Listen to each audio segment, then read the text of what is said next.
Karnataka high court ने हिजाब पर रियासती हुकूमत के 5 फरवरी के हुक्मनामे को दुरुस्त करार दिया। अदालत ने हिजाब पर अपना फैसला सुनाते हुए कहा कि जिन कॉलेजेस में यूनिफॉर्म तय है उन कॉलेजेस के तालिबात को एतराज नहीं करना चाहिए। यह फैसला उन तालिबात के लिए झटका है जिन्होंने यूनिफॉर्म के साथ हिजाब पहनने के हक का मुतालिबा करते हुए अदालत का दरवाजा खटखटाया था।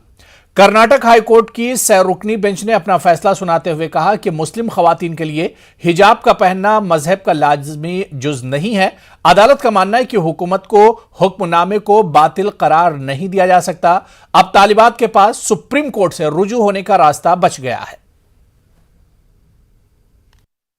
India is a secular democratic republic where the constitution prevails day in and day out for all the related life affairs. The constitution rule, this field is covered by the constitution of India.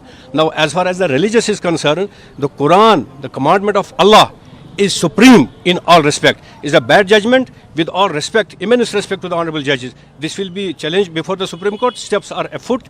We are getting the certified copy and will challenge it in the Supreme Court of India. Do you think the setback for the petitioners group? No, it is not a question of setback because this is subject to judicial review and the Supreme Court is the apex court of the country and ultimately it will be resolved there in right and legal perspective. We hope that justice will prevail in the Supreme Court of India. Future course will be on the Supreme Court. Yes, steps are afoot. We have applied for the issuance of the certified copy and most probably within this week we will ensure that we will file it before the Supreme. We will challenge this verdict. It's totally bad in law, erroneous, perverse judgment. How can the High Court say that this is not a religious essential practice in Islam? When the Quran is very much clear, there is absolutely no ambiguity in the Quran. Quran is the last. It has been revealed to the Prophet. It is the book which is being governed and 2 billion people across the world are following the Quran. And it's a question of life and death for us. We'll definitely challenge. It's a totally wrong judgment with all respect to the honorable judges of the Karnataka High Court. Karnataka के उडुपी में हिजाब